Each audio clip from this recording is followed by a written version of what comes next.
জান আমার বউ কেন রাগ করছে আমার সাথে? এত শ্রদ্ধা সম্মান নিয়ে কথা বলতো কেমন লাগে বলো, নাহলে তো আমি এখনই আসতাম। ঠিক আছে। এখন জানেন না, কিন্তু আমাদের হাতে আসা তথ্য বলছে আসিফ নজরুল ফারুকীর অনেক পুরাতন বন্ধু। প্রায় এক যুগ আগে ফারুকী এবং তিশার বিয়েতে হাতে গোনা যে কজন মানুষ দাওয়াত পেয়েছিলেন, আসিফ নজরুল সেই ভাগ্যবানদের মধ্যে একজন। মোস্তফা সরোয়ার ফারুকীর মন্ত্রণালয়টিও আসিফ নজরুলের নিজে ছেড়ে দেয়া মন্ত্রণালয়। এবার প্রশ্ন আসতে পারে, ফারুকীর সাথে আসিফ নজরুলের সম্পর্ক আছে ঠিক আছে, কিন্তু প্রথম আলোর সাথে ফারুকীর সম্পর্কটা আসলে কি? এটাই আজকের অনুসন্ধানের সবচেয়ে গুরুত্বপূর্ণ বিষয়। আসিফ নজরুলের মতো হানি ট্র্যাপে পড়ে যারা প্রথম আলোর হয়ে কাজ করতে বাধ্য হন, তাদের জন্য প্রথম আলোর সবচেয়ে বড় ফাঁদ হচ্ছে মেরিল প্রথম আলো, এবং সেই সাথে সম্প্রতি যোগ হয়েছে চরকি নামে আরেকটি প্রথম আলোর ওটিটি প্ল্যাটফর্ম। চরকি নামক ওটিটির চক্করে ফেলে বিভিন্ন নায়িকার মডেলদের ক্যারিয়ার গড়ে দেওয়ার লোভ দেখে আসিফ নজরুলদের মতো খদ্দের সংগ্রহ করে প্রথম আলো। নায়িকা মডেলদের সাথে বিশেষ মুহূর্তের ভিডিও ধারণ করে আজীবনের জন্য জিম্মি করা হয় রাষ্ট্রের বিভিন্ন গুরুত্বপূর্ণ পদে থাকা ব্যক্তিদেরকে। এই ফাঁদ তৈরিতে সবচেয়ে গুরুত্বপূর্ণ ভূমিকা পালন করে রেদওয়ান রনি আর মোস্তফা সরোয়ার ফারুকী, যার আড়ালে থেকে সব কলকাঠি নাড়েন প্রথম আলোর সাংবাদিক আনিসুল হক। মোস্তফা সরোয়ার ফারুকীর মতো একজন লম্পট কিভাবে উপদেষ্টা হলেন সে বিষয়ে সিদ্দিকুর রহমানকে প্রশ্ন করা হয়েছিল। প্রশ্ন করতে অভিনেতা সিদ্দিকুর রহমান বলেন, সবই ভারতের খেলা। রিহাবে আসছিল ফারুক, এটা তো জানি আমি। যখন রিহাবে ছিল তো অহংকার খাইনিও জানি আমি। এইটা ইউনিভার্সাল ট্রুথ।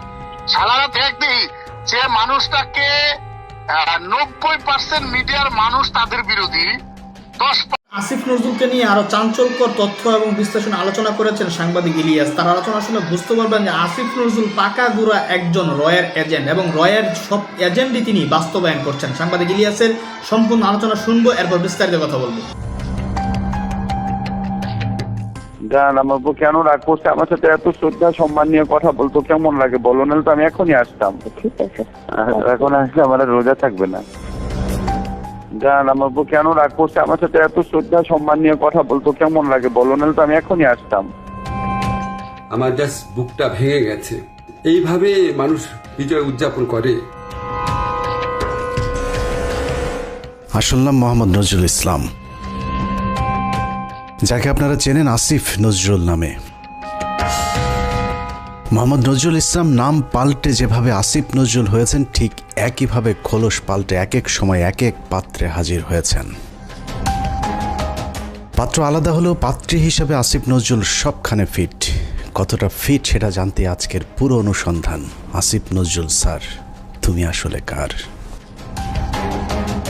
কথায় আছে প্রয়োজনীয়তাই উদ্ভাবনের জনক। আসিফ নজরুল স্যারকে নিয়ে আজকের অনুসন্ধানটাও প্রয়োজনের প্রেক্ষিতেই করতে হয়েছে। অনেক জরুরি ইস্যুর মাঝেও আসিফ নজরুল স্যারের ইস্যুটাকে প্রাধান্য দিতে হয়েছে, কারণ তার হাতে আমাদের ভবিষ্যৎ গড়ার দায়িত্ব দিয়েছি আমরা। ইতিহাস গড়ার পথে যাত্রা করা ট্রেনের চালক যদি ভুল পথে যাত্রা করে, তাহলে এই জাতি আর কখনোই গন্তব্যে পৌঁছতে পারবে না। আসিফ নজরুল ওরফে নজরুল ইসলামকে সামনে রেখে সুখের স্বপ্ন নিয়ে 18 কোটি যাত্রী যে ট্রেনে চেপে বসেছি, সেই ট্রেন ভবিষ্যতে কোন দিকে যাবে সেটা অনুমান করতে চালকের অতীত সম্পর্কে একটু জেনে আসা বাঞ্ছনীয়। আসিফ নজরুলের অতীত কেমন সেটা জানার আগে ভারতীয় গোয়েন্দা সংস্থা বাংলাদেশে কিভাবে তাদের অপতৎপরতা চালায় সেটা একটু বুঝে আসতে হবে। বাংলাদেশের রয়ের প্ল্যান অনুযায়ী মোট 3টি লেয়ার কাজ করে। প্ল্যান এ সরাসরি ভারতের পক্ষে ঘোষণা দিয়ে কাজ করা, যেটা গেল 15 বছর আওয়ামী লীগ এবং হিন্দুরা করেছেন। রাষ্ট্রীয় গুরুত্বপূর্ণ প্রতিষ্ঠানগুলোতে বড় বড় পদ পদবি নিয়ে এরা সরাসরি ভারতের এজেন্ডা বাস্তবায়ন করেছে বাংলাদেশে। এমনকি শেখ হাসিনা নিজে ঘোষণা দিয়ে ভারতের পক্ষে কাজ করার কথা স্বীকার করেছেন। আমরা ভারতকে যে দিয়েছি সেটা ভারত সারা জীবন মনে রাখবে। দ্বিতীয় লেয়ারে থাকা রয়ের সদস্যরা কাজ করে গোপনে। তারা সরাসরি ভারতের পক্ষে কথা না বললেও ভারতীয় দূতাবাসের সাথে তাদের সার্বক্ষণিক যোগাযোগ রেখে ভারতের প্রয়োজনে সব কিছু করে থাকে। তৃতীয় লেয়ারে থাকা রয়ের সদস্যরা সবচেয়ে ভয়ঙ্কর। এদেরকে সাধারণ দৃষ্টিতে দেখে মনে হবে প্রচণ্ড ভারত বিরোধী, কিন্তু গোয়েন্দাদের প্রথম 2টি লেয়ার যখন অকৃতকার্য হয়, তখন সবশেষ লেয়ারটি কৌশলে দাঁড়িয়ে যায়। আর এই লেয়ারে যারা থাকে তাদের পরিচয় যখন প্রকাশ পায়, তখন আসলে কিছুই করার থাকে না, যে কারণে এদের ব্যাপারে অতি সাবধানী হওয়া অত্যন্ত জরুরি। এই শ্রেণীর ভারতীয় এজেন্টদেরকে সবচেয়ে বেশি কৌশলী হতে হয়। কারণ তাদেরকে ডুয়েল রোল প্লে করে দুই পক্ষকেই খুশি রাখতে হয়। এই ধরনের গোয়েন্দা এজেন্ট নির্বাচনে ভারতীয় গোয়েন্দাদের কিছু সুনির্দিষ্ট চাহিদা থাকে। এসব ক্ষেত্রে যারা অমি চেতনাধারী, দুশ্চরিত্র, ইসলাম বিদ্বেষী এমন ধরনের সব ব্যক্তিদেরকে বাছাই করা হয়। অন্তরে আওয়ামী চেতনা লালন করলেও প্রকাশ্যে তাদেরকে বিপরীত রূপে আত্মপ্রকাশ করানো হয়। এ ধরনের এজেন্ট তৈরিতে 1 যুগ 2 যুগ আবার কখনো তারও বেশি সময় লেগে যায়, যাতে তাদের পেছনের ইতিহাস মানুষ ভুলে যায়। দেখতে কিছুটা নিষ্পাপ, শ্রুতিমধুর, বাকপটু গোছের এসব এজেন্টদেরকে দিয়ে কখনো কখনো সাধারণ ভারত বিরোধীদের চাইতেও কঠোর ভাষায় ভারতকে আক্রমণ করানো হয়, যা দেখে মনে হবে এরা প্রচণ্ড ভারত বিরোধী। আর এভাবেই তাদেরকে ভারত বিরোধী শিবিরে ধীরে ধীরে জনপ্রিয় করে তোলা হয়। এমন অত্যন্ত যৌক্তিক কারণে আজকে ভারতের বিরুদ্ধে আমাদের স্বাধীনতার ডাক দিতে হবে, ভারতের বিরুদ্ধে আমাদের সার্বভৌমত্বের ডাক দিতে হবে। আসিফ নজরুল ভারতের সেই দীর্ঘমেয়াদী প্ল্যান সি এর অংশ কিনা সেটা বুঝতে আমাদেরকে আরও 32 বছর পেছন থেকে শুরু করতে হবে। 19 জানুয়ারি 1992। 1975-এর 15 আগস্ট থেকে 1981 সাল পর্যন্ত 6 বছর ভারতীয় মগজ ধোলাইয়ের পর দেশে ফেরেন শেখ হাসিনা। শেখ হাসিনা দেশে ফেরার 15 দিনের মাথায় জিয়াউর রহমানকে হত্যা করে ভারত। জিয়াউর রহমান যেভাবে আন্তর্জাতিক মহলের কাছে জনপ্রিয় হয়ে উঠছিলেন, তাতে ভারতের মাথা ব্যথার কারণ হয়ে দাঁড়ায়, যে কারণেই তাকে হত্যা করে এরশাদকে ক্ষমতায় বসানো হয়। এদিকে প্রধানমন্ত্রী হিসাবে শেখ হাসিনাকে প্রস্তুতির কাজও চলতে থাকে। 1990 সালে এরশাদের পতনের পর ভারতের ইচ্ছে ছিল শেখ হাসিনাকে প্রধানমন্ত্রী বানানোর, কিন্তু 1991 সালে নির্বাচনে সবাইকে অবাক করে দিয়ে বাংলাদেশের মানুষ বেগম খালেদা জিয়াকে প্রধানমন্ত্রী নির্বাচিত করেন। 1991 সালে খালেদা জিয়া প্রধানমন্ত্রী হবার বছর না ঘুরতেই শুরু হয় ভারতের প্রথম চক্রান্ত। 1992 সালের শুরুতেই শুরু হয় দেশকে বিভাজনের মুখে ঠেলে দেওয়ার প্রথম ভারতীয় অভিযান। ভারতীয় চর জাহানারা ইমামকে সামনে রেখে প্রতিষ্ঠা করা হয় 71-এর ঘাতক দালাল নির্মূল কমিটি এঘাদানিক। শুরু হয় বিভাজনের রাজনীতি। শেখ মুজিবের সময়ে কথিত যুদ্ধাপরাধের মীমাংসিত একটি বিষয়কে সামনে এনে পুরো জাতিকে স্বাধীনতার পক্ষ আর বিপক্ষের 2 ভাগে ভাগ করে দেওয়া হয়।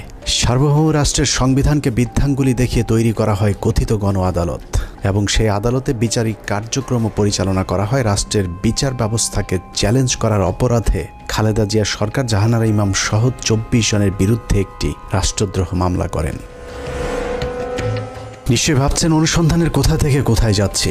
আসলে এত কিছু বলার কারণ, যাকে নিয়ে অনুসন্ধানের শুরু করেছে সেই আসিফ নজরুলের আসল পরিচয় খুঁজে বের করতেই এত কিছু বলা হচ্ছে। 1992 সালে খালেদা জিয়ার সরকার প্রথম ভারতের যে ষড়যন্ত্র রুখে দিয়েছিলেন, সেই ষড়যন্ত্রের উদ্যোক্তাদের মধ্যে অন্যতম ছিলেন জাহানারা ইমাম, শাহরিয়ার কবির, মুনতাসির মামুন এবং ভারতীয় গুপ্তচর আসিফ নজরুল।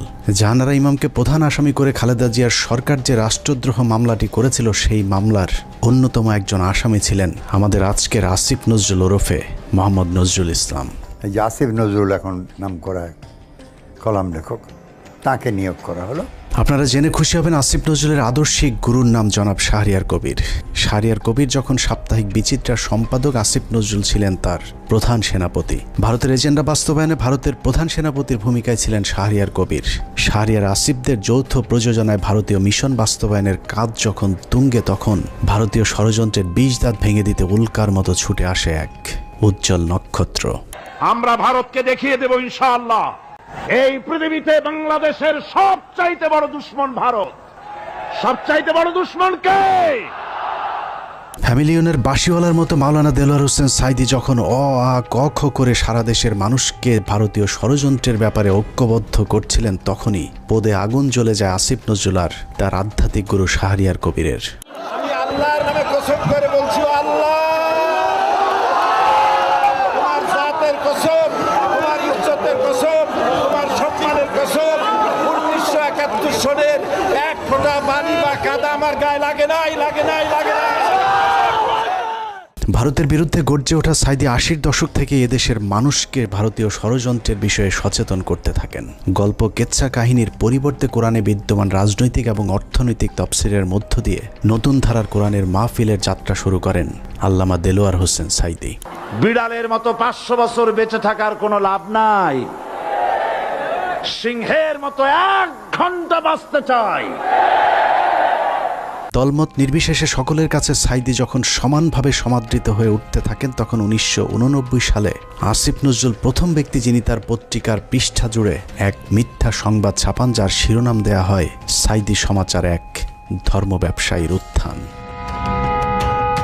বিশাল সেই সংবাদের কয়েকটি লাইন পড়লে আসিফ নজরুল কত বড় মাপের একজন মিথ্যুক, প্রতারক এবং হলুদ সাংবাদিক ছিলেন সেটার কিঞ্চিত প্রমাণ পেয়ে যাবেন। লেখার শুরুতেই সাংবাদিক আসিফ নজরুল লেখেন, মাওলানা দেলোয়ার হোসেন সাইদি বিরোধী সাম্প্রতিক গণবিক্ষোভের মধ্য দিয়ে দেশে মৌদুদিবাদ এবং ধর্ম ব্যবসার রাজনীতির অগ্রহণযোগ্যতা আবারও প্রমাণিত হয়েছে। সিলেট, ঢাকা, চট্টগ্রাম সহ দেশের বিভিন্ন স্থানে জামাতের মঞ্চনায়ক সাইদির বিরুদ্ধে স্বতঃস্ফূর্তভাবে জনমত গড়ে উঠেছে। পিরোজপুরের এই মাওলানার জীবনে বিতর্কের সূচনা আগে থেকেই। শর্ষিনা মাদ্রাসায় পঞ্চম ক্লাসের ছাত্র থাকাকালীন অবস্থায় জামাত রাজনীতি সংশ্লিষ্ট থাকার সন্দেহে তাকে মাদ্রাসা থেকে বের করে দেওয়া হয়। তারপর তিনি লেখেন, শর্ষিনা মাদ্রাসার পর তিনি খুলনা আলিয়া মাদ্রাসায় ভর্তি হন। সে মাদ্রাসা থেকে তিনি কামেল পাশ আদৌ করেছেন কিনা এ নিয়ে দেশের আলেম সমাজের প্রচুর সন্দেহ রয়েছে। দেশের শতাধিক আলেম এ বিষয়ে সত্যতা প্রমাণের জন্য সাইদির প্রতি একাধিকবার চ্যালেঞ্জ ছুড়ে দিলেও দেলোয়ার হোসেন সাইদি নাকি কখনোই সেই চ্যালেঞ্জ গ্রহণ করেননি। সাইদির ইসলাম শিক্ষার পরিপূর্ণতা নিয়ে প্রশ্ন থাকলেও তার কণ্ঠ চটলতা এবং শ্রোতা আকর্ষণ ক্ষমতা বরাবরই দ্বিধাহীনভাবে স্বীকৃত। বিভিন্ন টকশোতে ব্যক্তিগত আক্রমণ করার বিরুদ্ধে সবক দেয়া আসিফ নজরুল তার সেই লেখায় দেলোয়ার হোসেন সাইদিকে চরমভাবে ব্যক্তিগতভাবে আক্রমণ করেছিলেন। তিনি লিখেছেন, বিভিন্ন সূত্রের দেয়া তথ্য অনুযায়ী স্বাধীনতা যুদ্ধের আগেই কণ্ঠ সম্পদকে অবলম্বন করে সাইদি পিরোজপুরের গড়ের হাটে সুর করে আতর, তসবিহ, ধর্মীয় পুস্তক বিক্রি করে জীবিকা নির্বাহ করতেন। এরপর গুরুত্বপূর্ণ দুটি লাইন আছে, সেই লাইনগুলো আপনাদেরকে জানানোর আগে আসিফ নজরুল দেলোয়ার হোসেন সাইদিকে নিয়ে সম্প্রতি একটি বক্তব্য দিয়েছেন, সেটা দেখে আসা যাক। একমাত্র দেলোয়ার হোসেন সাইদি ছাড়া আমার জানা মতে আর কি বাকি সবারই আপনার যতটুকু আমি পড়াশোনা করেছি ইনভলভমেন্ট ছিল। হঠাৎ করে দেলোয়ার হোসেন সাইদিকে নির্দোষ দাবি করা আসিফ নজরুল 1986 সালে কি বলেছিল সেটা তার সেই লেখাতেই রয়েছে। আসিফ নজরুল প্রথম ব্যক্তি যিনি দেলোয়ার হোসেন সাইদিকে যুদ্ধাপরাধী হিসেবে অভিযুক্ত করেছিলেন। তিনি লিখেছেন, সাইদি স্বাধীনতা যুদ্ধের সময় পাক হানাদার বাহিনীর প্রত্যক্ষ সহযোগিতায় লিপ্ত ছিলেন। তিনি ধর্মের দোহাই দিয়ে গনিমতের মাল হিসাবে গড়েরহাট বন্দরের হিন্দু সম্প্রদায়ের বাড়িঘর লুট করেছেন এবং মদন নামে একজন হিন্দু ব্যবসায়ীর দোকান ঘর ভেঙে দিয়ে নিজের বাড়িতে নিয়ে গেছেন বলেও দাবি করেছেন আসিফ নজরুল। মুক্তিযুদ্ধের পর সাইদি দীর্ঘ সময় পালিয়ে থাকেন এবং 10 বছর পর নাকি নিজ গ্রামে আসেন। পুরো লেখার শুরু থেকে শেষ পর্যন্ত পুরোটাই সাইদি সম্পর্কে যা কিছু বলা হয়েছে সব ডাহা, মিথ্যা। আর এই হচ্ছে আসিফ নজরুলের সাংবাদিকতার নমুনা। আসিফ নজরুল নিজের খোলস পাল্টানোর সময় মাঝে একবার এই লেখার ব্যাখ্যা দিয়েছিলেন, যেখানে তিনি বলেছিলেন শাহরিয়ার কবিরের দ্বারা প্রভাবিত হয়ে নাকি তিনি সাইদি সম্পর্কে এসব লিখেছিলেন। কিন্তু এটা শুধু একটা চুরি কিংবা ছিনতাইয়ের ঘটনা নয়। এই লেখার মাধ্যমে দেলোয়ার হোসেন সাইদির বিরুদ্ধে যুদ্ধাপরাধের অভিযোগ উঠতে শুরু করে এবং তারই ফলশ্রুতিতে আওয়ামী লীগ সরকার দেলোয়ার হোসেন সাইদিকে আটক করে এবং দীর্ঘ 1 যুগ জেলখানায় বন্দী থাকার পর শাহাদাত বরণ করেন দেশবরেণ্য এই আলেম। আসিফ নজরুলের এক লেখায় একজন নিষ্পাপ মানুষের জীবন কেড়ে নিয়েছে। অতএব দেলোয়ার হোসেন সাইদির হত্যাকাণ্ডের জন্য আসিফ নজরুল প্রত্যক্ষভাবে দায়ী। আসিফ নজরুল যে আগাগোড়া একজন চেতনাধারী লোক সেটা গণজাগরণ মঞ্চের সময়ও প্রমাণিত হয়েছে। আসিফ নজরুলের নাকের ডগায় গণজাগরণ মঞ্চের নামে বাংলাদেশের বিচার ব্যবস্থাকে গণধর্ষণ করা হলেও আসিফ নজরুল গণজাগরণ মঞ্চের ব্যাপারে একদম টু শব্দ পর্যন্ত করেননি। বস্তুত শাহবাগের গণজাগরণ মঞ্চ সেই আসিফ নজরুলদেরই ঘাতক দালাল নির্মূল কমিটির ফসল।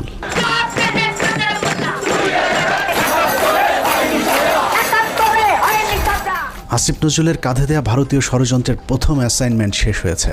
আসিফ নজরুল নিজেকে পাল্টে এখন ভারত বিরোধী আর আওয়ামী বিরোধী প্রমাণের চেষ্টা করে যাচ্ছেন। মাঝে হজ করে এসেছেন, রোজাও রাখেন, রোজার মাঝে পরকিয়া করতে গিয়ে কাপড়ও নষ্ট করেন।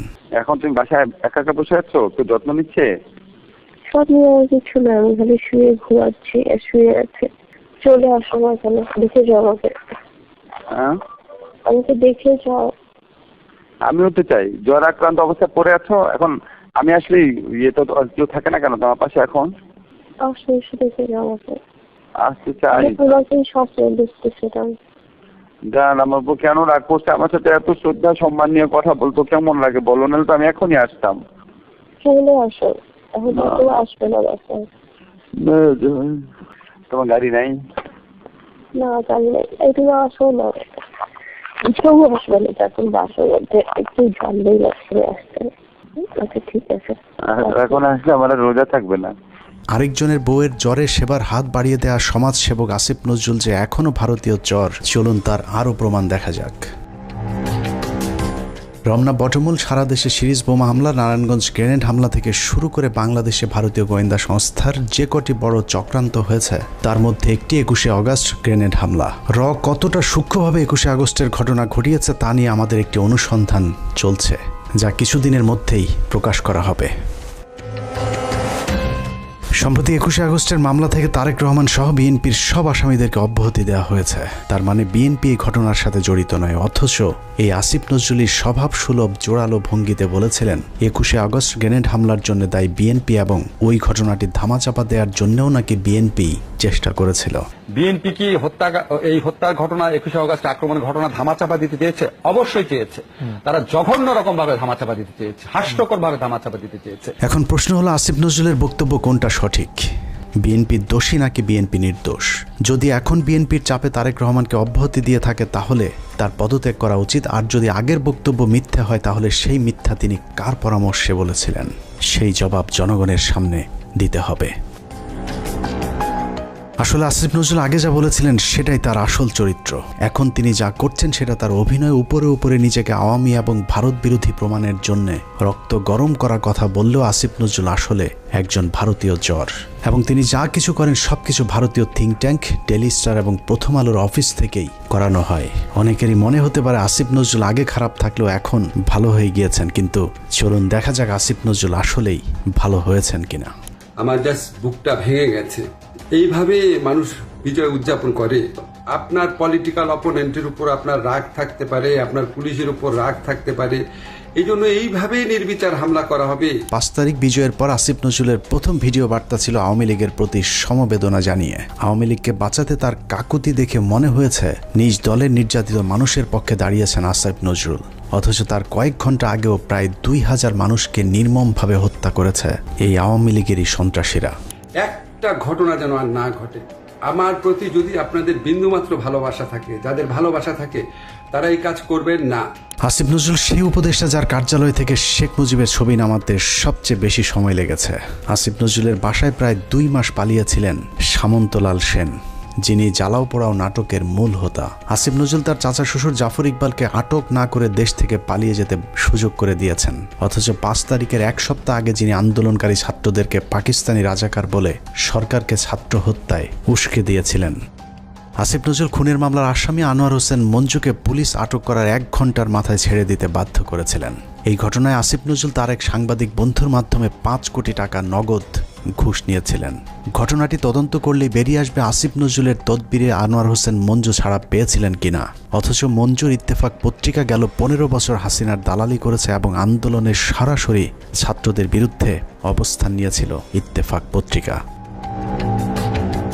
আসিফ নজরুল সেই উপদেষ্টা যার ইশারায় সাবের হোসেন চৌধুরী সহ একের পর এক আওয়ামী লীগের হত্যা মামলার আসামিরা জামিনে ছাড়া পাচ্ছেন। সূত্র জানিয়েছে প্রতিটি জামিনে আসিফ নজরুল মোটা অঙ্কের টাকা নিচ্ছেন। সবশেষ ঝিনাইদহের বিচারক জামিন দিতে না চাইলে তাকে ছুটিতে পাঠানোর ভয় দেখিয়ে ঝিনাইদহের আওয়ামী লীগের সাবেক এমপিকে জামিন দিতে বাধ্য করেন আসিফ নজরুল। ঝিনাইদহে নাশকতা ও হত্যা মামলায় গ্রেপ্তার আওয়ামী লীগের সাবেক 2 সংসদ সদস্যকে অন্তর্বর্তীকালীন জামিন দিয়েছে আদালত। আসিফ নজরুলের চাপে বিভিন্ন থানায় মামলা নিতে গড়িমসি করছে পুলিশ, কারণ আসিফ নজরুল গণহারে আসামিদের বিরুদ্ধে মামলা না দেওয়ার জন্য আওয়ামী লীগের পক্ষে দাঁড়িয়েছিলেন।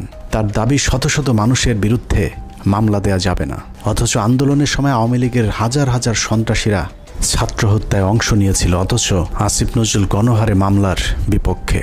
ঢালাও মামলার একটা খুব মারাত্মক একটা প্রকোপ দেশে দেখা দিয়েছে, এটা আমাদেরকে অত্যন্ত বিব্রত করে। এরই মধ্যে যেসব হত্যা মামলা হয়েছে তার অধিকাংশ আসামিকে ধরার কোনো তৎপরতা নেই। প্রায় সবখানে আওয়ামী লীগের লোকজন যেভাবে বুক ফুলিয়ে ঘুরে বেড়াচ্ছে তাতে মনে হচ্ছে এ যেন দেখার কেউ নেই। 15ই আগস্ট জাতীয় দিবস বাতিল করা হয়েছিল, সেই রায় স্থগিত করা হয়েছে আসিফ নজরুলের নির্দেশে। সবচেয়ে ভয়ঙ্কর বিষয় হলো যে ছাত্রদের প্রতিনিধি হিসাবে আসিফ নজরুল উপদেষ্টার পদ বাগিয়ে নিয়েছেন। সেই ছাত্রদের কতজন জুলাই হত্যাকাণ্ডে নিহত হয়েছিলেন তাদের সংখ্যাও এখন পর্যন্ত সঠিকভাবে গণনা করা হয়নি। যারা আহত হয়েছিল তাদেরও খোঁজ নিচ্ছে না সরকার। উন্নত চিকিৎসার অভাবে আহত অনেকে মৃত্যুর দিকে এগিয়ে যাচ্ছে, অথচ আগস্টেই বলা হয়েছিল তাদেরকে উন্নত চিকিৎসার জন্য বিদেশে পাঠানো হবে। বাস্তবে এখন পর্যন্ত একজনকেও বিদেশে পাঠানো হয়নি উন্নত চিকিৎসার জন্য। আমার এই শরীরে আমি কি করতে পারবো? যার হাত নাই সে শরীরে কি করতে পারবে? যার পা নাই তার সে কি করবে?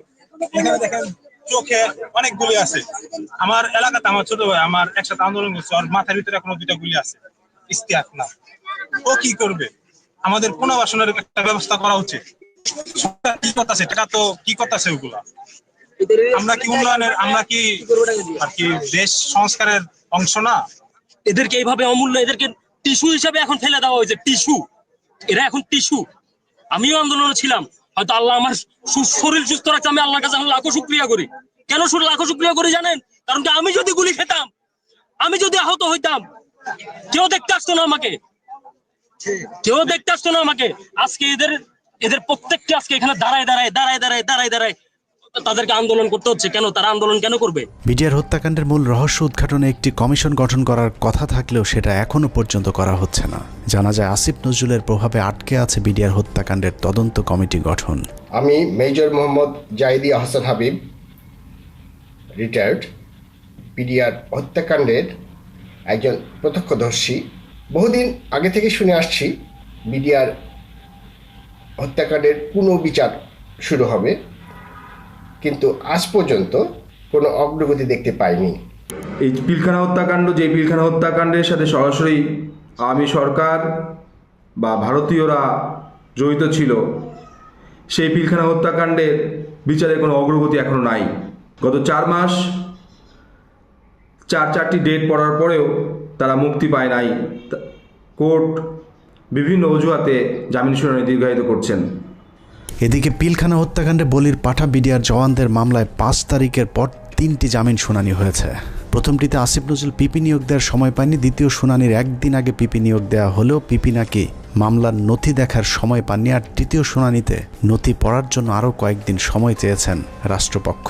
এভাবেই হাইকোর্ট দেখানো হচ্ছে দেশপ্রেমিক জওয়ানদেরকে। 5 তারিখের পর এরই মধ্যে 2 জন বিডিআর জওয়ানের জেলখানায় রহস্যজনক মৃত্যু হয়েছে।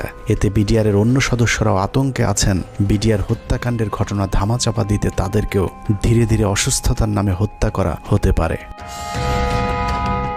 একইভাবে তারেক রহমানের মামলাগুলোতেও নানাভাবে জটিলতা তৈরি করে রাখা হয়েছে। এখনও লুৎফুজ্জামান বাবরকে ছাড়ার কোনো খবর নেই। এক মহান দেশপ্রেমিক সেনা কর্মকর্তা মেজর জেনারেল রেজ্জাকুল হায়দারকে এখনও মামলার দোহাই দিয়ে জেলে আটকে রাখা হয়েছে। দেখে মনে হচ্ছে আসিফ নজরুল আর প্রথম আলোর জন্যই ছাত্ররা স্বাধীনতা এনেছিল।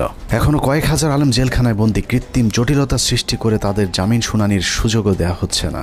ডিজিটাল সিকিউরিটি অ্যাক্টের মামলায় হাসিনা সরকারের আমলে যারা জেলে গিয়েছিলেন তাদের অধিকাংশ এখনো পর্যন্ত জেলখানায় বন্দী আছেন। ভাবুন তো, তাদের জন্য কি স্বাধীনতা আসেনি? এখন প্রশ্ন হলো, বিদ্রোহী সরকারের বিদ্রোহী কাজী নজরুল ইসলামের ভূমিকায় অবতীর্ণ হওয়া আসিফ নজরুল তাহলে করছেটা কি? চলুন দেখা যাক আসিফ নজরুল কি করছে। 17 মে 2021। রাষ্ট্রীয় গুরুত্বপূর্ণ নথি অনুমতি ছাড়া ছবি তোলা ও সংগ্রহের অভিযোগে প্রথম আলোর জ্যেষ্ঠ প্রতিবেদক রোজিনা ইসলামকে শাহবাগ থানায় সোপর্দ করেছে স্বাস্থ্যসেবা বিভাগ। সাংবাদিক রোজিনা ইসলামকে কারাগারে পাঠিয়েছে ঢাকার সিএমএম আদালত। বাংলাদেশের ইতিহাসে প্রথমবারের মতো জাতীয় সংবাদপত্রের একজন সাংবাদিক চুরির দায়ে আটক হয়েছিল। চোরের নাম প্রথম আলোর সাংবাদিক রোজিনা ইসলাম। স্বাস্থ্য খাতের লুটপাট আর দুর্নীতির সাথে জড়িত রোজিনাকে মনে করা হয় স্বাস্থ্য খাতের মাফিয়া। রোজিনার ভাগ ছাড়া স্বাস্থ্য মন্ত্রণালয়ে কোনো প্রকল্প বাস্তবায়ন করা একদম অসম্ভব। মন্ত্রণালয়ে রোজিনার চেয়ে তার ভাই আর স্বামীর ক্ষমতা নাকি আরও অনেক বেশি। স্বাস্থ্য মন্ত্রণালয়ে কেউ তার কথার বাইরে গেলেই তার বিরুদ্ধে নিউজ করার হুমকি দিয়ে ঠান্ডা করে রাখা হয়। তাকে দিয়ে স্বাস্থ্য মন্ত্রণালয়ের সব স্বার্থ উদ্ধার করে থাকে প্রথম আলোর মতিউর রহমান। কিন্তু কথায় আছে, চোরের 10 দিন গৃহস্থের 1 দিন। বারবার ধান খেয়ে যাওয়া ঘুঘু রোজিনাকে বধ করা হয় 17 মে 2021 সালে। সচিব সাহেবের পাশে যে রুম আছে, সেই রুমে তো ফাইল টাইল রাখা আছে। ওই রুমে ঢুকে ওই ফাইলের ছবিগুলো তুলতেছিল এবং কিছু ফাইল উনি নিজে নিয়েছিল। মন্ত্রণালয়ের একটি সূত্র জানিয়েছে, পুলিশ রোজিনাকে কাজের লোক মনে করে আটক করেছিল। কাজের লোকের মতো দেখতে রোজিনা কেন ফাইল ঘাটাঘাটি করছেন এটা চোখে পড়তেই পুলিশ তাকে আটকায়। পুলিশের কাছে বারবার নিজেকে সাংবাদিক পরিচয় দিলেও রোজিনার বেশভূষা দেখে পুলিশ তা বিশ্বাস করেনি। রোজিনা যতক্ষণে নিজেকে সাংবাদিক প্রমাণ করেছে ততক্ষণে মন্ত্রণালয়ের ঊর্ধ্বতন কর্মকর্তারা হাজির। তারা এসে দেখলো একজন ব্যক্তি ওখানে ফাইলের ছবি তুলতেছে এবং ফাইল কিছু নামিয়ে ব্যাগে ঢুকাইছে, শরীরেও ঢুকাইছে। রোজিনার পাজামার নিচ থেকে বের করা ফাইল দেখে সচিব উপসচিবদের মাথা ঘুরতে থাকে, কারণ এই ফাইল এমন এক চুক্তির যে চুক্তি বাংলাদেশ সরকার আমেরিকা এবং ভারতকে না জানিয়ে চীনের সাথে করেছিল। ভারতকে টাকা দিয়ে ফাইজারের টিকা না পেয়ে চীনের সিনোফার্মের টিকা কেনার চুক্তি করে বাংলাদেশ। সেই খবরেই ক্ষিপ্ত হয় ভারতীয় প্রথম আলো কর্তৃপক্ষ। চুক্তির বিষয়টি ভারতকে জানানোর জন্যই রোজিনাকে চুরি করে ফাইলের ছবি আনতে পাঠিয়েছিল মতিউর রহমান, কিন্তু পুলিশ দেখে চুক্তির সেই কাগজ রোজিনা তার ভেতরে ঢুকিয়ে ফেলেছিল। এই ফাইলগুলো ছিল টিকা সংক্রান্ত। আমরা যে রাশিয়ার সাথে টিকা চুক্তি করছি, চায়নার সাথে টিকার চুক্তি করছি। গ্যারান্টি দিয়ে বলে রাখলাম, প্রথম আলো রোজিনা সচিবালয় থেকে ফাইল চুরি করেছিল এবং এখানে এক ফোঁটাও মিথ্যে নেই। অথচ উপদেষ্টা হিসেবে আসিফ নজরুল প্রথম কার্যদিবসে রোজিনার মামলাটি খারিজ করে দেওয়ার আশ্বাস দেন। পরদিন মামলাটি খারিজ হয়ে যায়। প্রায় 3 বছর পর অফিসিয়াল সিক্রেটস অ্যাক্টে করা মামলা থেকে অব্যাহতি পেয়েছেন প্রথম আলোর বিশেষ প্রতিনিধি রোজিনা ইসলাম। 2019 সালের 1 নভেম্বর ঢাকার রেসিডেন্সিয়াল মডেল স্কুল অ্যান্ড কলেজে প্রথম আলোর কিশোর ম্যাগাজিন কিশোর আলোর বর্ষপূর্তি অনুষ্ঠানে বিদ্যুৎপৃষ্ট হয়ে নবম শ্রেণীর শিক্ষার্থী নাইমুল আবরার নিহত হন। ওই ঘটনায় আবরারের বাবা একটি হত্যা মামলা দায়ের করেন, যে মামলায় প্রথম আলোর সম্পাদক মতিউর রহমান সহ 10 জনের বিরুদ্ধে গ্রেপ্তারি পরোয়ানা জারি হয়েছিল। আবরারের বাবাকে ভয়ভীতি দেখিয়ে ক্ষমতার জোরে মামলাটি আগেই স্থগিত করে রেখেছিল প্রথম আলো। যাবতীয় মুভমেন্ট তাদের দ্বারা নিয়ন্ত্রিত ছিল। আমি যেটা মনে করি যে এর দায়ভার কিশোর আলোকে অবশ্যই নিতে হবে। সুপ্রিম কোর্টের একটি সূত্র জানিয়েছে, আসিফ নজরুলের নির্দেশে পুরো মামলাটি খারিজ করে দেওয়ার প্রক্রিয়াও প্রায় চূড়ান্ত করেছেন আসিফ নজরুল। আর মাস দুয়েক আইন উপদেষ্টা হিসেবে থাকলে প্রথম আলোর নামে আর কোনো মামলা আদালতে অবশিষ্ট থাকবে না। এখন প্রশ্ন হলো, আসিফ নজরুল কি শুধুই প্রথম আলোর সাংবাদিকদের বাঁচানোর জন্য উপদেষ্টা হয়েছেন? উনি কি জানেন এদেশে কত সাংবাদিক আওয়ামী লীগের বিরুদ্ধে কথা বলার কারণে দেশ ছেড়েছেন? এই প্রতিবেদন লেখা পর্যন্ত আইন মন্ত্রণালয়ের একজন পিওনও আমাদের কাউকে ফোন করার সময় পায়নি। উল্টো প্রথম আলোর বিরুদ্ধে আমরা কোনো কথা বললেই মতির পক্ষে হামলে পড়েছেন আসিফ নজরুল সহ তার কিছু উচ্ছিষ্টভোগী। আমি স্পষ্ট বলতে চাই যে প্রথম আলো পত্রিকা তাদের সামনে, ওখানে ডিবি মুনির ছিলেন এবং তার বস ছিলেন এই পুলিশের সাবেক আইজিপি। তিনি তখন ছিলেন ঢাকা মেট্রোপলিটনে, তিনি পুলিশ কমিশনার ছিলেন। তো ওনারা আমাকে একটু মনে করছিলেন হুজুর টাইপের মানুষ, হাবাগুবা টাইপের হয়তো ভাবছিলেন। হাত করার পরই আমাকে একটু দূরে দাঁড় করেছিলেন। ওখান থেকে আমি পরিষ্কার দেখতে পাচ্ছিলাম যে প্রথম আলো পত্রিকার আমাদের সামনে লেখা, এবং শিরোনামটা আমি দেখে ফেললাম। ওখানে লেখা আছে যে আমেরিকান এমবেসি ও ভারতের দূতাবাসে আক্রমণের পরিকল্পনায় চট্টগ্রাম থেকে এই জঙ্গিদেরকে গ্রেপ্তার, একদম হেডলাইন এটা। তো এরপর ধারাবাহিক যে ঘটনা ঘটলো, এই আমাকে রাতের গভীরে জিজ্ঞাসাবাদ করা হতো, বিভিন্ন সময় আমাদেরকে নিয়ে জিজ্ঞাসাবাদ করা হতো। আমার সাথে আমার স্কুলের আরও 2জন টিচার ছিলেন, কখনো সম্মিলিত কখনো একা একা আমাদেরকে জিজ্ঞাসাবাদ করা হতো। আমার সাথে যেটা করছে সেটা আমি দেখছি যে ওনারা বিভিন্ন জিজ্ঞাসাবাদের সময় বিভিন্ন মিডিয়ার সাথে তারা ফোনে আলাপ করত। প্রথম আলোর বিরুদ্ধে নিরীহ মানুষকে জঙ্গি সাজানোর অভিযোগ নিয়ে 15 মিনিটসের পক্ষ থেকে একটি অনুসন্ধান করা হয়েছিল। গুরুতর সেই অভিযোগ তুলে ধরার পর আসিফ নজরুল প্রথম ব্যক্তি যিনি প্রথম আলোর পক্ষে ফেসবুকে পোস্ট করেছিলেন। একই অনুসন্ধানে ভারতীয় রয়ের সদস্য কালবেলার সন্তোষ শর্মার বিরুদ্ধেও গুরুতর সব অভিযোগ করেছিল বাংলাদেশের শীর্ষস্থানীয় কয়েকজন আলেম। সেই ঘটনাকে কেন্দ্র করে ভুক্তভোগীরা কালবেলা কার্যালয়ে অভিযোগ দিতে চাইলে আসিফ নজরুল তথ্য মন্ত্রণালয়কে চাপ দিয়ে বিক্ষোভকারীদের বিরুদ্ধে একটি বিজ্ঞপ্তি দেন। তথ্য মন্ত্রণালয় সেই বিজ্ঞপ্তি দেওয়ার পর আসিফ নজরুল সেই বিজ্ঞপ্তি শেয়ার করে আমাদেরকে হুমকি দেন, যদিও সংশ্লিষ্ট মন্ত্রণালয়ের উপদেষ্টা নাহিদ ইসলামও সেই বিজ্ঞপ্তি শেয়ার করার প্রয়োজন মনে করেননি। প্রশ্ন হলো, আসিফ নজরুলের আগ বাড়িয়ে কেন সেই বিজ্ঞপ্তি শেয়ার করতে হলো? আসিফ নজরুল এবং প্রথম আলোর প্রভাব কতটা শক্তিশালী সেটা বুঝতে দুটি ঘটনা তুলনা করা যাক। ডক্টর মোহাম্মদ ইউনূসের সরকার গঠনের পর ব্রিগেডিয়ার জেনারেল এম সাখাওয়াত সরকারের মুখপাত্রের ভূমিকায় ছিলেন। এটা অনেক বড় পার্টি এবং I have lot of respect for Awami League. বঙ্গবন্ধুর স্বপ্ন ছিল নষ্ট করবেন না, এটা আপনার নষ্ট করার কোনো অধিকার নাই। পার্টিকে রিঅর্গানাইজ করেন, একটা পলিটিক্যাল পার্টির মতো যেভাবে থাকে, ইলেকশন আসলে ইলেকশন কন্টেস্ট করবেন। আওয়ামী লীগের পক্ষে সাখাওয়াতের এক বক্তব্যে মন্ত্রণালয়ে ছাড়তে হয়েছে প্রভাবশালী এই উপদেষ্টাকে। এবার চলুন প্রথম আলো আর আসিফ নজরুল কত শক্তিশালী সেটা দেখা যাক। 5টা মিনিটের লেগে তুই খালি একটু আয়া পর, তোরে মাইরা আমি ঘুমামু ভাই, আমার ঘুম হয় না, তোরে মাইরা ঘুমামু, তুই একটু আয় ভাই, তুই নিশুদা না, তোর মায়ে ঘুমায়, তোর মায়ে। নাটক চলচ্চিত্রের মাধ্যমে পরকীয়া সমকামিতা থেকে শুরু করে ইসলাম বিদ্বেষ সমাজ ধ্বংসের অন্যতম মাস্টার মাইন্ড মোস্তফা সরোয়ার ফারুকী। মোস্তফা সরোয়ার ফারুকী সংস্কৃতি উপদেষ্টা হিসেবে শপথ নেয়ার পর দেশের শতভাগ মানুষ তীব্র প্রতিবাদ জানিয়েছিল। তারপরেও ফারুকীকে সরানো যায়নি, কারণ আসিফ নজরুল এবং প্রথম আলোর যুগ্ম সম্পাদক আনিসুলের অনেক পুরাতন নারী সাপ্লায়ার মোস্তফা সরোয়ার ফারুকী। আসিফ নজরুল দাবি করেছেন তিনি ফারুকীর উপদেষ্টা হবার বিষয়ে কিছুই জানেন না, কিন্তু আমাদের হাতে আসা তথ্য বলছে আসিফ নজরুল ফারুকীর অনেক পুরাতন বন্ধু। প্রায় এক যুগ আগে ফারুকী এবং তিশার বিয়েতে হাতে গোনা যে কজন মানুষ দাওয়াত পেয়েছিলেন, আসিফ নজরুল সেই ভাগ্যবানদের মধ্যে একজন। মোস্তফা সরোয়ার ফারুকীর মন্ত্রণালয়টিও আসিফ নজরুলের নিজের ছেড়ে দেয়া মন্ত্রণালয়। এবার প্রশ্ন আসতে পারে, ফারুকীর সাথে আসিফ নজরুলের সম্পর্ক আছে ঠিক আছে, কিন্তু প্রথম আলোর সাথে ফারুকীর সম্পর্কটা আসলে কি? এটাই আজকের অনুসন্ধানের সবচেয়ে গুরুত্বপূর্ণ বিষয়।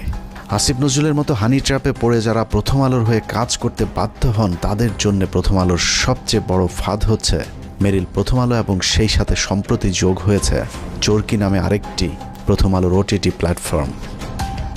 চরকি নামক ওটিটির চক্করে ফেলে বিভিন্ন নায়িকার মডেলদের ক্যারিয়ার গড়ে দেওয়ার লোভ দেখে আসিফ নজরুলদের মতো খদ্দের সংগ্রহ করে প্রথম আলো। নায়িকা মডেলদের সাথে বিশেষ মুহূর্তের ভিডিও ধারণ করে আজীবনের জন্য জিম্মি করা হয় রাষ্ট্রের বিভিন্ন গুরুত্বপূর্ণ পদে থাকা ব্যক্তিদেরকে। এই ফাঁদ তৈরিতে সবচেয়ে গুরুত্বপূর্ণ ভূমিকা পালন করে রেদওয়ান রনি আর মোস্তফা সরোয়ার ফারুকী, যার আড়ালে থেকে সব কলকাঠি নাড়েন প্রথম আলোর সাংবাদিক আনিসুল হক। মোস্তফা সরোয়ার ফারুকীর মতো একজন লম্পট কিভাবে উপদেষ্টা হলেন সে বিষয়ে সিদ্দিকুর রহমানকে প্রশ্ন করা হয়েছিল। প্রশ্ন করতে অভিনেতা সিদ্দিকুর রহমান বলেন, সবই ভারতের খেলা। রিহাবে আছিল ফারুকী, এটা তো জানি আমি, যখন রিহাবে ছিল তো অহংকার খাইনিও জানি আমি, এইটা ইউনিভার্সাল ট্রুথ। সালারা দেখ দিই যে মানুষটাকে 90% মিডিয়ার মানুষ তাদের বিরোধী, 10% তার পক্ষের লোক পাওয়া যাবে কিনা সন্দেহ, সেই মানুষটা আমি পুরো অবাক হয়ে গেলাম। সরে তার বানাইছে প্রথম আলো, এটা তো প্রথম আলো, বেসিক্যালি প্রথম আলো, বুঝছি, এই লিস্টটা প্রথম আলো। উইকিপিডিয়ার তথ্য অনুযায়ী ট্রান্সকম গ্রুপের মালিকানাধীন মিডিয়া স্টার লিমিটেডের অধীনে প্রথম আলোর মাধ্যমে পরিচালিত চরকি নামক প্রতিষ্ঠানটির প্রধান পরিচালনা কর্মকর্তা রেদওয়ান রনি, আর চরকিতে সবচেয়ে বেশি কন্টেন্টের যোগানদাতা মোস্তফা সরোয়ার ফারুকী। নারী খেকো আনিসুল, ফারুকী আর রনি 3 মাফিয়ার হাতে জিম্মি হয়ে আছে বাংলাদেশের মিডিয়া জগৎ। প্রথম আলো চক্রের ফাঁদে পা দিয়ে অনেক অভিনেত্রী অন্ধকার জগতে জড়িয়েছে, আবার যারা তাদের ফাঁদে পা দিতে রাজি হয়নি তাদেরও ক্যারিয়ার ধ্বংস হয়ে গিয়েছে। তো আজকাল তো দেখা যাচ্ছে শেখ হাসিনার তারাইয়া যেই জিনিসটা হয়েছে, সেখানে সেই উপদেষ্টারা মানে উচ্ছিষ্ট করছে দেশটাকে। যেমন ফারুকীর জন্য যখন ডক্টর ইউনূস বাইরে গেল, রাস্তাঘাট ভাইঙ্গা মানে শেখ হাসিনার মতে তার বয়দায় করতে চাইছে, সে নির্লজ্জভাবে নতুন উপদেষ্টাদের সাথে শপথ নিয়ে চাকরি করা শুরু করলে, একদিনও চাকরি মিস করেন নাই। এই ফারুকী তো একটা সময় দেখতাম গাঞ্জা ছাড়া কিছু খায় না, হ্যাঁ। তারপরে তার একটু উন্নতি হইলো অপিকরিম রেছাইরা, তার আগে বন্যার সাথে ছিল, তার আগে যে গান গায় যে কালী মহিলাটা ভুলে গেছে নামটা, ভুলে গেছে। তারপরে সে এতটাই অমঙ্গলজনক ছিল যে তার ভাই ব্রাদাররা যে প্রথম 4 জন তো জীবন এরা জীবন, আমরা যখন শুটিং করতেছি আশুতোষ জন্য বাইনোকুলার, তিন্নিকে ওরা যৌন হয়রানি এবং তাকে শারীরিকভাবে মানসিকভাবে এতটাই ভারাক্রান্ত করছিল। আমরা মামুন আমাকে বলছে যে আপা আশুতোষ শুটিংটা বন্ধ করে দিই, এবং একাধারে তো আমি তো গাঁজা খেতে দেখছি, পরবর্তীতে শুনলাম তিনি ফারুকী রিহাব করে আসছে। এটা আমার কথা না, এটা একদম আপনারা যারা ভীষণভাবে ওনার সাথে সম্পৃক্ত সিদ্দিক ওরা এখনও বলতেছে আচ্ছা গেল। এই ফারুকীর কর্মকাণ্ড শুনবেন। আমি রাজীব নামে ওদের তখন ফার্স্ট 69-এর সময় একটা এডি খারাপ একটা কথা বলছে, তা আমি বললাম যে এই কথাটা তোমার মুখে মানায় না, তুমি কেন বললে যে এখান থেকে শিখছে। আমি উদাহরণস্বরূপ ওইখানকার এডি দিনে বললাম তোজু এইটা ওইটা ওইটা। ফারুকী এতটাই মানে তখন গান্ধার চোটে ভুলে গেছে গে, সবই দরজা আটকাইয়া সব এডিগুলো রেখে আমাকে মাঝখানে এমন অপমান করলো, তোজু এরকম ইসে এরকম সেরকম। আমি না হতভম্ব হয়ে গেলাম। ওর এইটুকু মাথা ছিল না তখন, নন ম্যাট্রিক বা ম্যাট্রিক হইলে যা হয়, পড়াশোনার তো মানে গদ বাধা কিছু নেই। পোটেনশিয়াল কি দিছে, থ্রিসাম, ফোরসাম, তারপরে মানে যা তা আর কি। আবার আমারটা সময় পরকিয়া। এখন আমার প্রেমের কথা বলতে পারে, বলতেই পারে। তো আগে বলবো, আগে আপনারা উচ্ছিষ্ট করেন না দেশটাকে। ফারুককে আমি মেনে নিলাম, অনেক শিল্পী তোমাকে বাধাই দিয়েছে। এভাবে প্রথম আলো কেন্দ্রিক এক সিন্ডিকেট গড়ে উঠেছে মিডিয়া পল্লীতে, যাদেরকে সুবিধা দিতে আসিফ নজরুলের মাধ্যমে ফারুকীকে উপদেষ্টা বানিয়েছে প্রথম আলো। যে কারণে হানি ট্র্যাপের শিকার আসিফ নজরুল সারা জীবন গণতন্ত্রের পক্ষে কথা বলেও গোটা দেশের মানুষের মতামতকে উপেক্ষা করে ফারুকীকে উপদেষ্টা করে রাখতে বাধ্য হন। বর্তমান সরকারের প্রথম আলো চক্রের আরেক গুরুত্বপূর্ণ সদস্য প্রধান উপদেষ্টার প্রেস সেক্রেটারি শফিকুল আলম। 5 আগস্টের আগে কখনো শফিকুলের নাম কেউ শুনেছেন কিনা তার সন্দেহ আছে। তারপরেও 15 বছর হাসিনার বিরুদ্ধে চুপ থাকা শফিকুল হঠাৎ করেই রং পাল্টে হয়ে গেলেন বিদ্রোহী সাংবাদিক। ডক্টর মোহাম্মদ ইউনূসের ভারত বিরোধী পলিসির কারণে শফিকুল আলম এখন ভারতের বিরুদ্ধে কথা না বললেও তিনি সরকারের ভেতরে বসেই ভারতের এজেন্ডা বাস্তবায়ন করছেন। 5 আগস্টের 4 দিন পর 9 তারিখে বাংলাদেশে হিন্দু নির্যাতনের মিথ্যে অভিযোগ তুলে শাহবাগে হিন্দুদের যে সমাবেশ হয়েছিল, সেই সংবাদ এএফপিতে প্রচার করে তিনি প্রথম বাংলাদেশে হিন্দু নির্যাতনের বিষয়টি আন্তর্জাতিক স্বীকৃতি দিয়েছিলেন, যে বিষয়টি তিনি ফেসবুকে পোস্ট করেছেন। এছাড়া রাহুল আনন্দের বাড়িতেও আন্দোলনকারীরাই নাকি অগ্নি সংযোগ করেছে এমন মিথ্যা গুজবও তিনি তার ফেসবুকে ছড়িয়েছিলেন। ডক্টর ইউনূসের আদেশ মান্য করতে ইদানিং শফিকুল হিন্দুদের উপর নির্যাতনের বিষয়টি অস্বীকার করলেও প্রেস সেক্রেটারি হবার আগ পর্যন্ত তিনি হিন্দু নির্যাতনের মিথ্যা গুজব তার ফেসবুকে প্রচার করেছেন, যা এখনও তার ফেসবুক ওয়ালে গেলে পাওয়া যায়। শফিকুলের আসল পরিচয় জানতে তার কিছু পুরাতন ফেসবুক পোস্ট দেখলেই চলবে। 2020 সালে শেখ মুজিবের ব্যবহৃত জিনিসের প্রদর্শনীতে গিয়ে মুজিবের পছন্দের কালো কোট পরে ছবি পোস্ট করেছিলেন শফিক। অতীতে আওয়ামী প্রীতি এবং ইসলাম বিদ্বেষী এরকম অনেক পোস্ট রয়েছে শফিকুলের ফেসবুকে। 5 তারিখের পরেও অভ্যাসজনিত কারণে নিজের মুজিব প্রেম এবং ইসলাম বিদ্বেষী চিন্তার বহিঃপ্রকাশ ঘটছে তার বিভিন্ন লেখনীতে। 5 তারিখ শেখ মুজিবের মূর্তি ভাঙার ভিডিও শেয়ার করে শেখ মুজিবকে ইন্ডিপেন্ডেন্ট হিরো আখ্যা দিয়েছিলেন কথিত আওয়ামী বিরোধী সাংবাদিক শফিকুল আলম। আগস্টের 9 তারিখে শেখ মুজিবের নামের পরিবর্তে হজরত ইব্রাহিম আলাইহিস সালামের নামে এক্সপ্রেসওয়ের নাম পরিবর্তনে বেজায় কষ্ট পেয়েছিলেন শফিকুল আলম। শফিক লিখেছিলেন, শেখ মুজিবের নামের পরিবর্তে ইব্রাহিম আলাইহিস সালামের নাম দেওয়াটা একটা ফাজলামো। যারা মুজিবের নামের জায়গায় ইব্রাহিম আলাইহিস সালামের নাম চেয়েছেন তাদের বিচারের দাবি করে শফিকুল আলম লিখেছিলেন, যদি নাম পরিবর্তন করতেই হয় তাহলে ইব্রাহিমের নামের পরিবর্তে যোগেন্দ্রনাথ মণ্ডলের নাম দেয়া হোক। 15 বছর শেখ হাসিনা লুটপাটের উদ্দেশ্যে করা কোনো প্রকল্প নিয়ে শফিকের এত খারাপ লাগেনি যতটা মডেল মসজিদ করাতে লেগেছে। বিটিভির টকশোতে গিয়ে শফিক ক্ষোভ জানিয়ে বলেছেন, মডেল মসজিদ কেন বানাতে হবে? এই যে সরকারি ব্যয় আমার এত 560টা মসজিদ কেন করতে হবে? আমাদের মসজিদের কি অভাব পড়ছিল? বিএনপির ব্যাপারেও চরম বিদ্রোহী শফিকুল আলম। 5 তারিখের পর বিএনপি 3 মাসের মধ্যে নির্বাচন চাইলে শফিকুল বলেছিলেন, বিএনপি হাসিনাকে ক্ষমতা থেকে নামায়নি, অতএব বিএনপির কথা মতো তত্ত্বাবধায়ক সরকার তাদের মেয়াদ নির্ধারণ করবে না। সবকিছুর পর এখানেও প্রশ্ন আসতে পারে, প্রথম আলোর সাথে শফিকুল আলমের সম্পর্কটা কি? শফিকুল আলম সবশেষ এএফপির বাংলাদেশ ব্যুরো চিফ হিসাবে কাজ করেছেন। প্রধান উপদেষ্টার প্রেস সচিব হওয়ার আগে তার জায়গায় তিনি প্রথম আলোর জঙ্গি বিষয়ক বিশেষ সাংবাদিক সাবিহা আলমকে বসিয়ে এসেছেন। যেই সাবিয়ার বিরুদ্ধে 15 মিনিটসের অনুসন্ধানে দেখানো হয়েছিল কিভাবে তিনি মেজর জিয়াউল হকের বাবাকে হুমকি দিয়ে মিথ্যে জবানবন্দি নিয়েছিলেন। আপনি বলছেন যে জিয়া হচ্ছে একরোখা এবং ধর্মান্ধ ছিল, এই বক্তব্যগুলিও আপনি কোন পরিস্থিতিতে দিচ্ছেন? তখন যে পরিস্থিতি ছিল ওই পরিস্থিতির শিকার হয়ে আমি এটা বলতে পারি। এটা না হলে আপনাদের মানে অত্যাচার হয়ে যেত, আমিও তো হয়তো আয়না করে থাকতেন। উনি বললো যে আমি সাংবাদিক ও news I report against something, মানে উনি নাকি উনি বিশেষ সাংবাদিক বলে যে জানেন আপনার কিন্তু ক্ষতি হতে পারে, দেখো আমি একটু চেক করতেছি, বুঝলেন? মানে যদি আমি মানে উনার পক্ষে আনসার না করবি তাইলে আমার তো আয়না করে দিচ্ছে, মানে কিডন্যাপ করে ফেলবে। প্রথম আলোর মতিউরের আরেক বন্ধু টিআইবির নির্বাহী পরিচালক ইফতেখারুজ্জামান, তাকে বসানো হয়েছে দুদক সংস্কার কমিশনের চেয়ারম্যানের পদে। 75 বছর বয়সী ইফতেখারুজ্জামান এক স্বৈর শাসক হিসেবে নিজের পদ আঁকড়ে বসে আছেন টিআইবিতে, যেখানে তার নিজের বিরুদ্ধে অভিযোগ রয়েছে টিআইবির রিপোর্ট জালিয়াতির। যেহেতু সরকারের সাথে ডক্টর ইফতেখারুজ্জামান বা টিআইবি যে নির্বাহী পরিচালক, ওনার সাথে কিন্তু সরকারের উচ্চ পর্যায়ে একটা গহরমহরম বা যোগাযোগ আছে। বিশেষ করে তখনকার প্রধানমন্ত্রী খুব প্রভাবশালী উপদেষ্টা জনাব এস.টি. ইমাম ও ঘর হিজবি বলা যায় উনি খুব স্নেহভাজন ছিলেন। এখন অনেকটা বলা যায় এই সম্পর্কের কারণে আওয়ামী লীগ সরকার বা শেখ হাসিনা সরকার যাতে করে কোনো প্রকার ব্যয়কায়দা না পড়ে এবং টিআইবিও যেন ঝুঁকিতে না পড়ে বা শেখ হাসিনার বিরাগ ভাজন না হয়, তখন উনি যে কাজটা করেছেন এই রিপোর্টটাকে তামাদি করে দিয়েছেন, উনি প্রকাশ না করার জন্য সিদ্ধান্ত নিয়েছিলেন। এবং এই রিপোর্টটা যদি প্রকাশ পেত তাহলে বাংলাদেশের মানুষ, বাংলাদেশের জনগণ এবং বাংলাদেশের বিভিন্ন পর্যায়ে যারা আছে বা দাতা সংস্থাগুলোকে জানতে পারত যে বাংলাদেশে উচ্চ পর্যায়ে কিভাবে দুর্নীতিগুলো সংঘটিত হয়, আয়োজিত হয় এবং দুর্নীতির যে সাথে যুক্ত যারা মানে বলা যায় প্লেয়ার বা খেলোয়াড় তারা কিভাবে সেখানে খেলে, হ্যাঁ, কার কি রোল থাকে এবং সেটার প্রভাব কি আমাদের দেশবাসী খুব ভালোভাবে জানতে পারত। টিআইবির সাবেক কর্মকর্তা রেজাউল করিমের করা কয়েকটি রিপোর্ট সহ বিগত আওয়ামী সরকারের বিরুদ্ধে করা গুরুত্বপূর্ণ কয়েকটি রিপোর্ট গায়েব করে দিয়েছিলেন ইফতেখারুজ্জামান। ইফতেখারের মাধ্যমে প্রথম আলো আসিফ নজরুল গং তাদের পছন্দের দুর্নীতিবাজ এক কর্মকর্তাকে দুদকের চেয়ারম্যান বানানোর অপতৎপরতা শুরু করেছেন।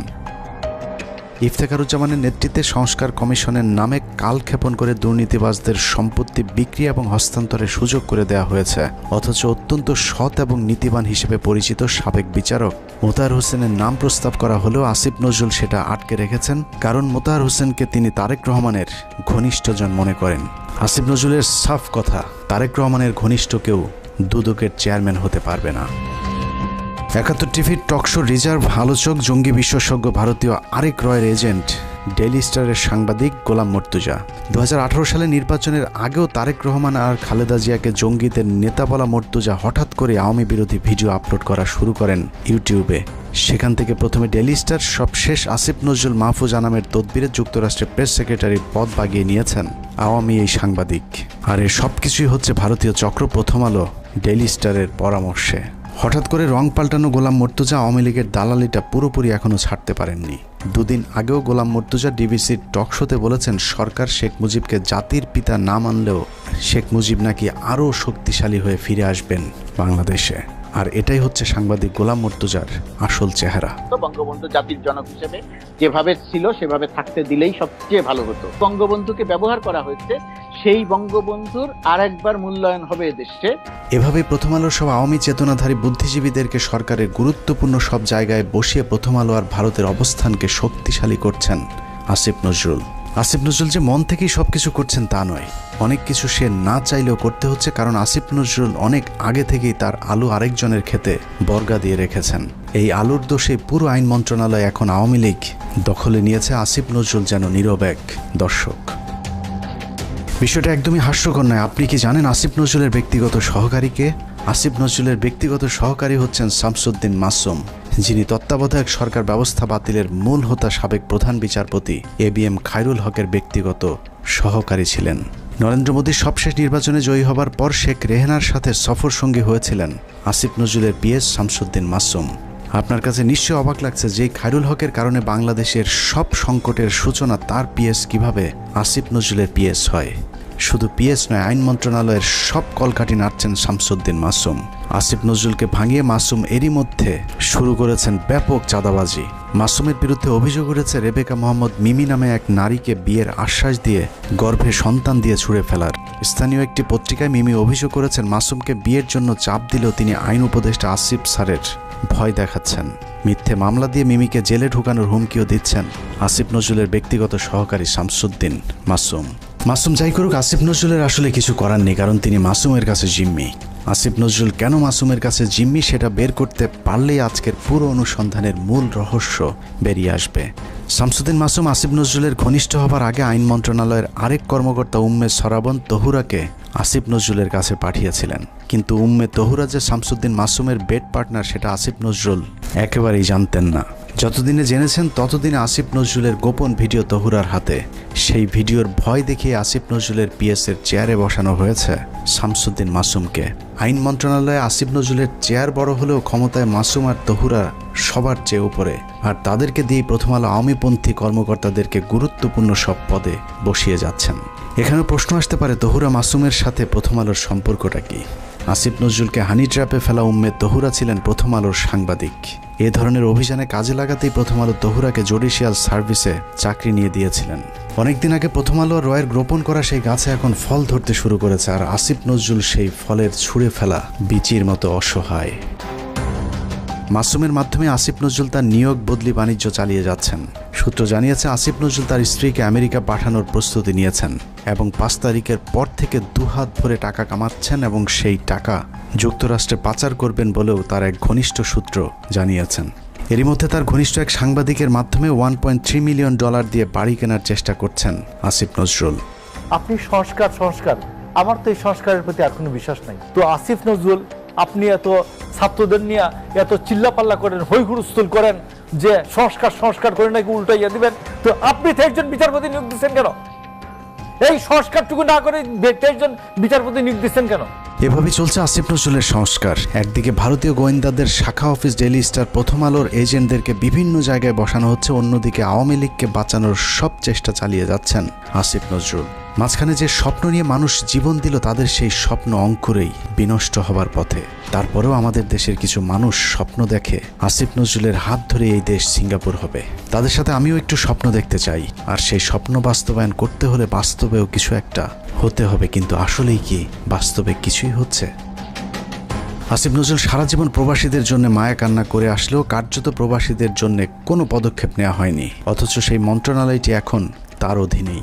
এখনও সৌদি, মালয়েশিয়া, সিঙ্গাপুর সহ মধ্যপ্রাচ্যে যেতে আগের মতোই বাড়তি টাকা গুনতে হয়। এখনও কেউ মারা গেলে তাদের লাশ আনার টাকাটাও ওই পরিবারগুলোর জন্য বোঝা হয়ে দাঁড়ায়। সারা বছর ভারতের বিরুদ্ধে কথা বলে বিডিআর হত্যাকাণ্ড ধামাচাপা দেওয়ার চেষ্টা করছে আসিফ নজরুল। বিডিআর জওয়ানদের ছাড়ার কোনো ব্যবস্থা নেই। আওয়ামী বিচারকেরা এখনও পর্যন্ত তাদের বিচার কার্য চালিয়ে যাচ্ছেন। আওয়ামী লীগ আমলে জেলে যাওয়া রাজনৈতিক বন্দীরা এখনও জেলে পচে মরছেন, অথচ আসিফ নজরুলের কোনো ভ্রুক্ষেপ নেই। তারেক রহমানের বিরুদ্ধে মামলাগুলোর ক্ষেত্রে আইনের দোহাই দিয়ে আটকে রাখা হয়েছে। মাহমুদুর রহমানের মতো বিপ্লবীকে আইনের দোহাই দিয়ে জেলে ঢোকানো হয়েছে। কথায় কথায় আইন শেখানো আসিফ নজরুলকে উত্তর দিতে হবে কোন আইনে শেখ হাসিনাকে ক্ষমতা থেকে সরানো হয়েছে। আসিফ নজরুল উপদেষ্টাই বা হয়েছেন সংবিধানের কোন ধারায়? পুলিশ ধরার পর 3 হত্যা মামলার আসামি মুন্নি শাহ কোন আইনে ছাড়া পেলেন? রাতের আধারে আনোয়ার হোসেন মঞ্জুর কাছ থেকে 5 কোটি টাকা নিয়ে তারপর তাকে ছাড়তে বাধ্য করা সংবিধানের কত নম্বর অনুচ্ছেদে বর্ণিত আছে? আইন উপদেষ্টার চাচা শ্বশুর হলেই কি হত্যা মামলার ওয়ারেন্টের আসামিকে বিদেশে পাঠিয়ে দেওয়া যায়? তাহলে জাফর ইকবালকে আসিফ নজরুল কোন আইনে পালিয়ে যেতে সাহায্য করেছেন? সারা দেশে হত্যা মামলার আসামিরা নির্দ্বিধায় কোন আইনের বলে ঘুরে বেড়াচ্ছেন? বাংলাদেশের সংবিধানের কোন ধারায় তাদেরকে বাঁচানো হচ্ছে? পরিস্থিতি দেখে মনে হচ্ছে প্রথম আলোর তত্ত্বাবধানে সরকারের একটি অংশ আওয়ামী লীগকে বাঁচানোর আপ্রাণ চেষ্টা চালিয়ে যাচ্ছে। এত কিছুর পরও বিএনপি জামায়াতের এক শ্রেণীর নেতারা প্রথম আলো ডেইলি স্টারকে বাঁচাতে তাদের পাশে গিয়ে দাঁড়িয়েছে, অথচ 15 বছরে বাংলাদেশকে জঙ্গি রাষ্ট্র বানানোর কারিগর এই প্রথম আলো। শুধু বাংলাদেশ নয়, খালেদা জিয়া এবং তারেক রহমানকে জঙ্গিদের নেতা হিসাবে সারা পৃথিবীর কাছে তুলে ধরেছে এই প্রথম আলো ডেইলি স্টার। 2024 সালে বলে রাখলাম, প্রথম আলোকে ভারতমুক্ত করতে না পারলে এদেশকে আবারও ভুগতে হবে। সমস্যা হলো যেদিন বুঝবেন সেদিন আর কিছুই করার থাকবে না। ভারত আর আওয়ামী লীগ যদি আরেকবার সুযোগ পায়, তাহলে এই দেশকে আর কখনোই স্বাধীনতার সূর্য দেখতে দেওয়া হবে না।